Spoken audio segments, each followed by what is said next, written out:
อยู่ในประเทศลาวเขาบ่อนุญาตให้นับถือศาสนาอื่นบ่ว่าสิเป็นอิสลาม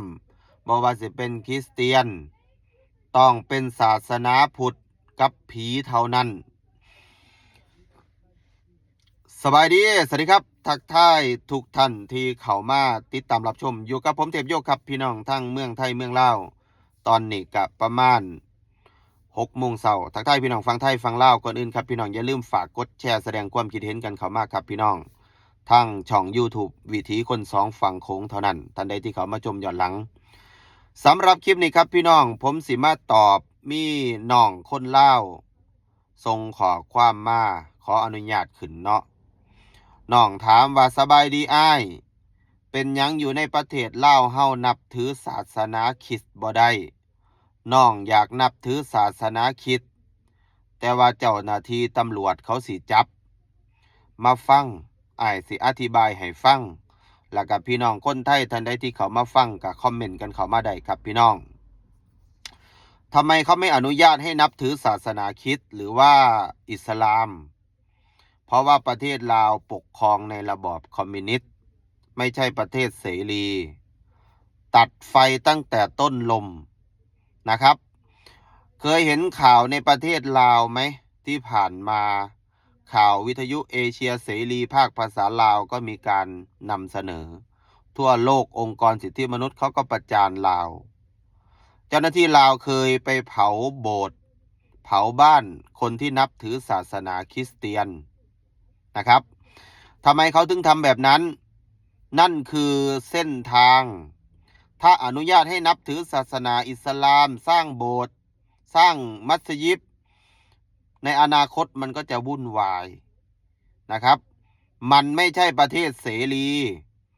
ถ้าปล่อยให้มีการนับถือศาสนานั้นนับถือศาสนานี้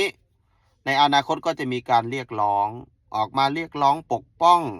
คนอิสลามปกป้องคนคริสเตียนเรียกร้องให้คนลาวเนี่ยเคารพศาสนาคริสต์ศาสนาคริสเตียนศาสนาอิสลามมันก็จะกลายเป็นประเทศเสรีเห็นไหมครับเขาไม่อนุญาตดูประเทศจีนไหมประเทศจีนมีประชากร1,400 กว่าล้านคนเคยเห็นข่าวไหมประเทศจีนคนจีนที่นับถือศาสนาอิสลามถูกกดขี่ถูกคุกคามถึงขั้นต้องหนีออกจากประเทศจีนก็ตั้งเยอะตั้งแยะลาวก็จะเป็นแบบนั้นเขาทำแบบนั้นมาตั้งแต่ไหนแต่ไรอยู่แล้วศาสนาคริสเตียนนะครับอยู่ในประเทศลาวนะครับแม้กระทั่งตุยจะพุงจะเผาจะเอาเข้าวัดยังเอาเข้าไม่ได้นะครับเขาให้มีแค่ศาสนาเดียวเขาคุมได้นะครับถ้าปล่อยนี่คือเส้นทางนะผมพูดเรื่องจริงนะทุกคนถ้าปล่อยให้มีการนับถือศาสนาอิสลามศาสนาคริสเตียนในอนาคตก็จะมีวุ่นวายจะมีกลุ่มชาวมุสลิมออกมาประท้วงอยู่ในประเทศลาวเรียกร้องให้คนลาวนี่เคารพอย่างนั้นอย่างเงี้ยชาวคริสเตียนออกมาประท้วงมันกลายเป็นประเทศเสรีทันทีเลยนี่ลาวไม่ใช่ประเทศเสรีไงเป็นประเทศคอมมิวนิสต์อันนี้ต้องเข้าใจง่ายๆแบบนี้เขาเรียกว่าตัดไฟตั้งแต่ต้นลมไม่งั้นรัฐบาลในประเทศลาวที่ปกครองในระบอบคอมมิวนิสต์ทุกวันนี้ก็จะอยู่ไม่ได้เคยเห็นคนลาวออกมาประท้วงบ่เคยร่วมตัวกันเกิน5 คนบ่ถูกจับทันทีอันนี้คืออยู่ในประเทศลาวในกฎหมายบอกว่าสามารถวิพากษ์วิจารณ์ได้แต่ว่าในความเป็นจริงเนี่ยเขาส่งคนไปกำจัดบังคับจับให้อุ้มหายเขาไม่ได้สนใจนะครับเขารักษาระบอบคอมมิวนิสต์ไว้ระบอบคอมมิวนิสต์เขาบอกว่าทำให้ประเทศสงบสุขไม่มีการประท้วงไม่วุ่นวายรัฐบาลฝ่ายบริหารเนี่ยจะได้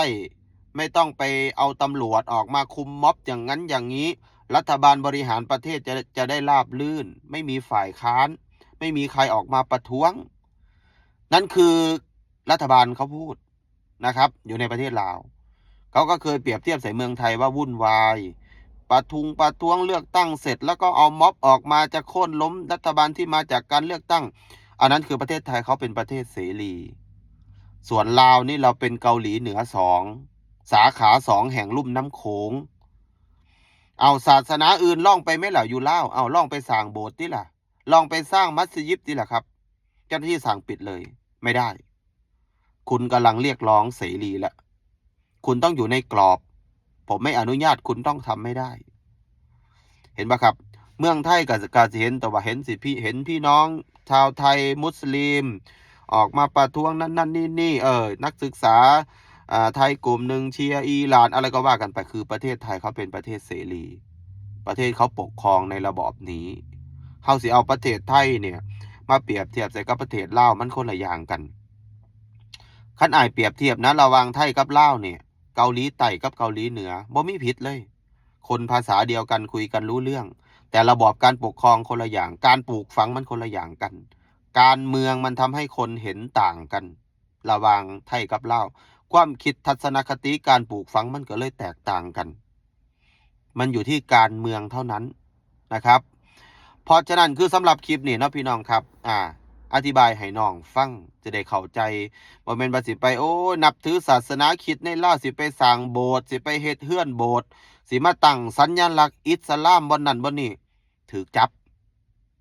ถูกจับนี่อ้ายเตือนเด้เนี่ยฝากกดแชร์นำเด้อพี่น้องครับสบายดีสวัสดีครับ